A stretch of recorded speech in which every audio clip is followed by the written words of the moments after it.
For the first update of this week, we've got two things that I've been able to design. It's about halfway through the 2 weeks that I set for this episode, so let's get straight into it. The first part is I've designed I call it the reactor for this engine. Now, I'll show right now some pictures of how I was able to design it. I'll take some screenshots from my shorts video that I've made throughout the week.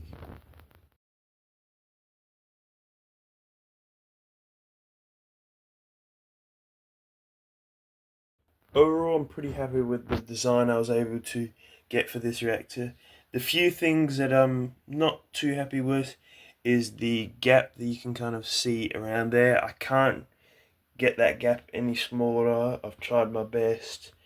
Some other things that you won't be able to see in the pictures are how I was able to add it at the bottom here, just a kind of pillar of bricks, and then added it with a 1x5 staff piece, like the Master Wu staff piece, so that attaches the entire thing. It's overall pretty stable. It's a little bit less stable than I thought, but yeah, we'll have to do. And this is eventually going to attach into the wall, which is going to have the hanger and the justifier, so it's going to be pretty stable. The next thing that I've designed is the panel that's going to go across here. Now, initially, I was just going to do it in black and add a bit of greebling to the edges, but I came up with a good idea. So this was the design I was able to come up with. A little bit more complicated than I first thought, but overall, I'm really happy with this kind of structural look that I was able to come up with. I'm going to build two of these and then attach it on the bottom part here and top part here, which is a little bit more challenging than I'm thinking it is. I've been struggling kind of how to attach it, especially at the top, because I've got this cone in the way, so I can't build a pillar up. I might have to build two pillars up there from here and one up there, and then like make this kind of triangle support, but I guess I'll figure that out eventually. One thing that I did want to chat with was some of the techniques that I was able to use in this build. Okay, so the main technique I used for that panel was a more advanced snot technique. Now, if you don't know what snot techniques are, go Google that on YouTube, so you get a basic idea how to do beginner snot techniques, but this one's a little bit more advanced for those who want to kind of improve their building. Now, you obviously can see the black 6x10 plate, and I've just been able to stack up two plates and a tile there. You can see because I've got kind of the old grey tile, that's two tiles and a plate. Now, that's the height of a brick, but obviously it's been tiled off. However, a stud has a half plate height. So when you turn a brick like this on its side, it is 2.5 plates tall. Now, 2.5 plus a half equals 3 plates tall, which means that if you line these up like that, they are perfectly flat on each other. Now that helps you from switching from tiles to bricks really easily. You can see now as I bring over the panel how I was able to switch from tiles along pretty much the entire edge all the way along here to bricks down the middle. Now why I did that was sometimes there's better parts in bricks, like this kind of roof piece, as you can see down here, compared to sometimes I needed to use the 45-degree tile plate.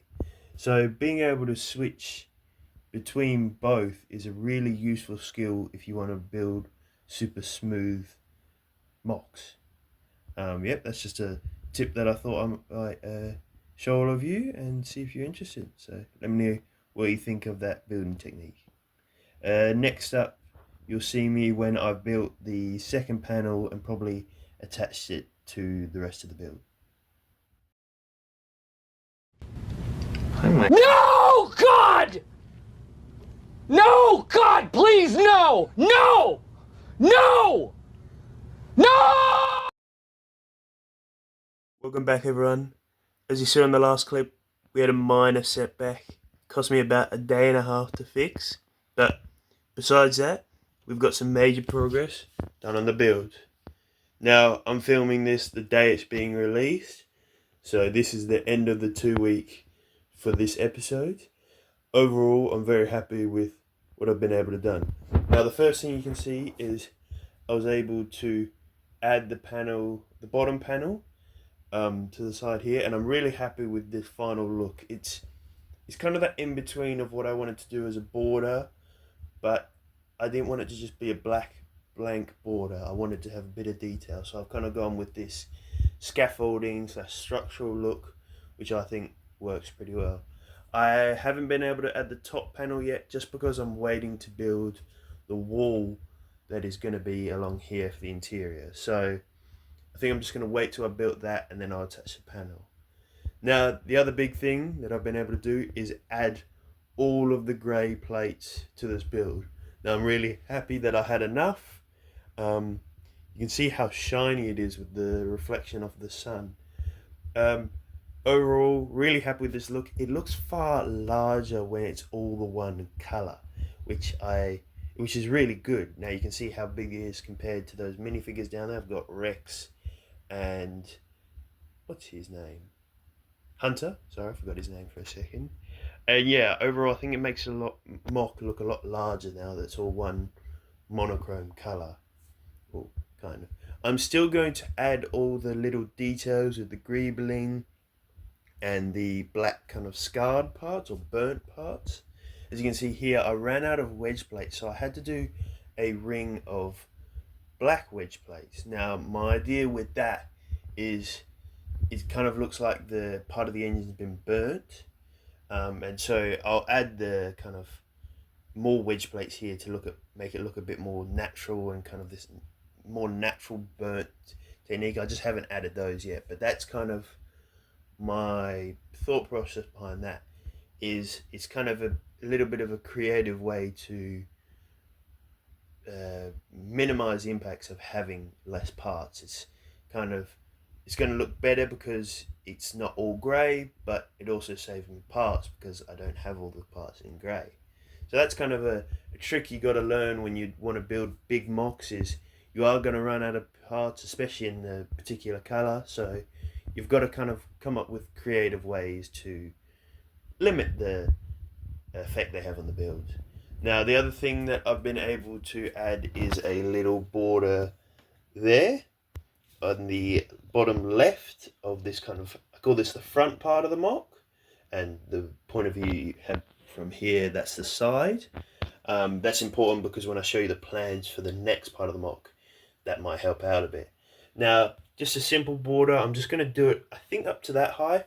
I'm not going to do it up to the height of the shelf, I don't think, but if you guys reckon that's going to look a lot better, I can do that.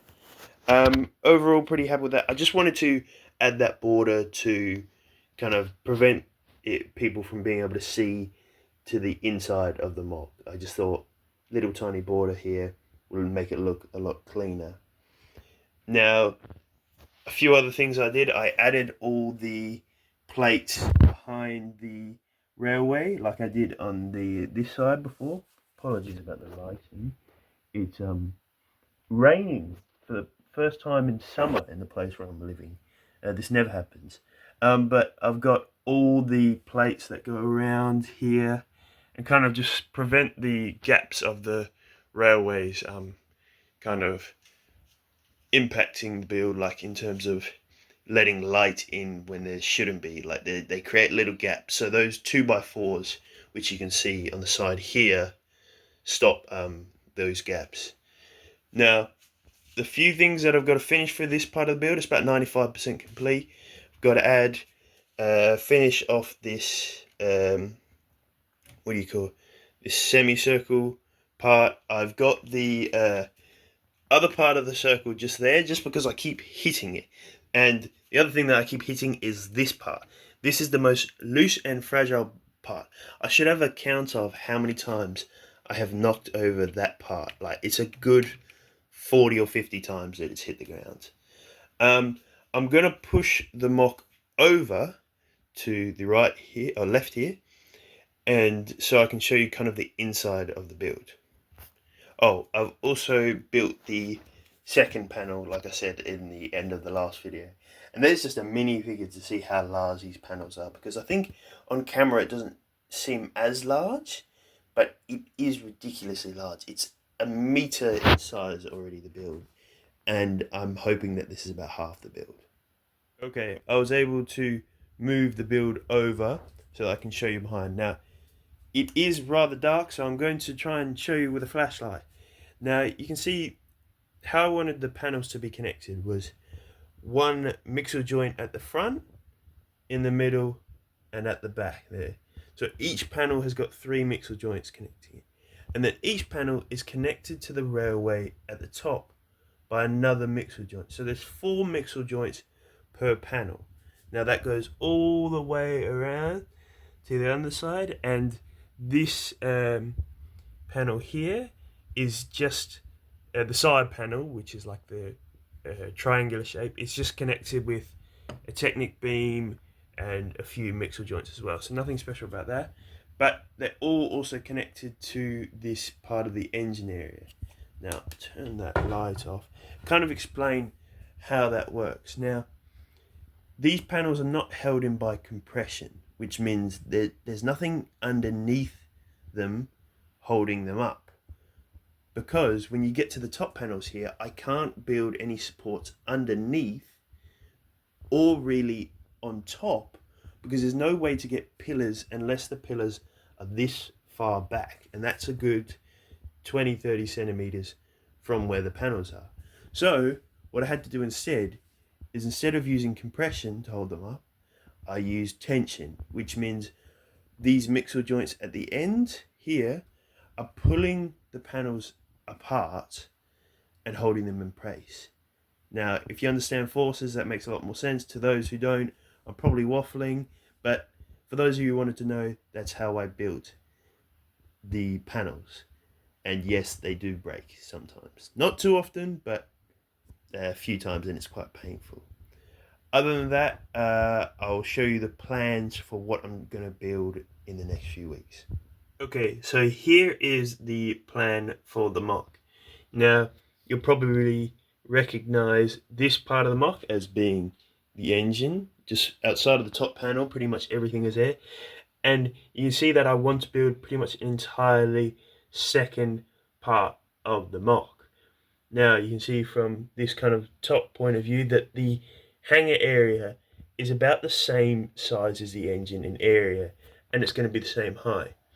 I've got a few ideas for rooms that I want to make. I've got the hangar, which is going to be the entirety of the bottom floor. I've got the AV7 cannon artillery platform.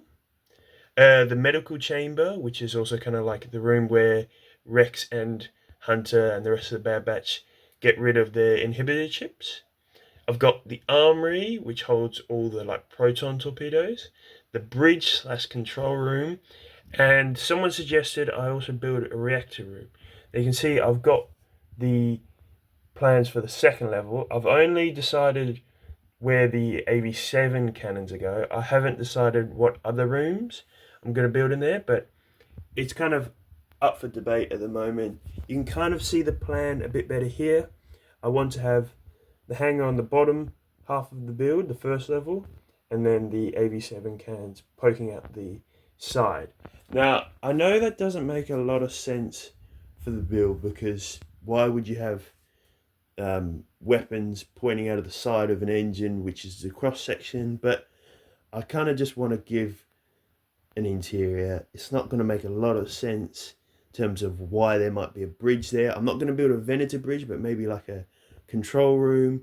So the interior is definitely up for change, and what I might do there, I'm definitely going to put a hangar on the bottom. Again, a hangar doesn't really make sense to have right next to an engine, and like where the opening is going to be doesn't really make sense, but overall, I want to kind of think of the mock split in half there. This is the engine part, and then we've got the hangar and the interior part. And imagine there's hundreds of meters between them. The only thing that I've got done for the interior so far is I've started designing the AV7 cannon, like the actual barrel of the cannon. Now it's pretty similar to Brickvolt's design. Besides that, I've got the parts for the second one. That's what I've done. And one last thing I want to say is the hangar is going to be, as you can see, the engine is 2.5 grade base plates long. This is going to be another 2 grade base plates, pretty much. So the mock is going to get larger, and we're only halfway there. See you next week. Bye.